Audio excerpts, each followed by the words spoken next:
মাঝে মধ্যে আমরা ফরজ পড়বার পরে সুন্নত নামাজ না পড়েই উঠে যেতাম আর কি।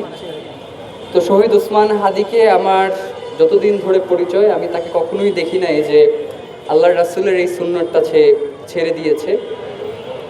এবং মাগরিবের নামাজের পরে এমন হয়েছে যে সে এত দীর্ঘ সময় দুরূদ পড়তো এবং তসবিহ তাহলিল আদায় করতো, আমরা সহজে কেউ তার সাথে মাগরিবের নামাজ আদায় করতাম না, কারণ আধা ঘন্টা 1 ঘন্টা মাগরিবের নামাজের পর সে মসজিদেই বসে থাকতো।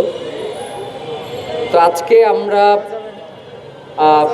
যেই মাউলিদ মিছিল করলাম, এই মাউলিদ মিছিলে আমরা একটা বার্তা দেওয়ার চেষ্টা করেছি যে আল্লাহ এবং তার রাসূলের যে দিন, সেই দিনের ভিতরে অন্যকে খাটো করে, অন্যকে ছোট করে, অন্যকে অবজ্ঞা করে প্রতিহত করবার মতো কোনো কিছু শ্রেষ্ঠ ধর্ম।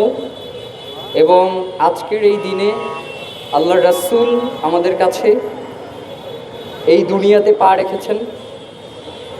আজকে দুনিয়াবাসী তার এই আগমনে আনন্দিত এবং পুরো বাংলাদেশ ব্যাপী ঈদে মিলাদুন্নবীকে কেন্দ্র করে যে আয়োজন হয়েছে, আমার কাছে মনে হয় যে আমরা যদি আল্লাহর রাসূলের যেই শিক্ষা, দুনিয়া ও আখিরাতের জন্য তিনি আমাদেরকে যে শিক্ষা দিয়েছেন, সেটা যদি আমরা যথাযথভাবে পালন করতে পারি আমাদের রাষ্ট্রীয় পর্যায়ে, আমাদের ব্যক্তি জীবনে, তাহলে আমাদের ভিতরকার যেই মতভেদ, যেই মনোমালিন্য, যেই ঝগড়া ফাসাদ, আমার কাছে মনে হয় এর কোনো কিছুই থাকবে না।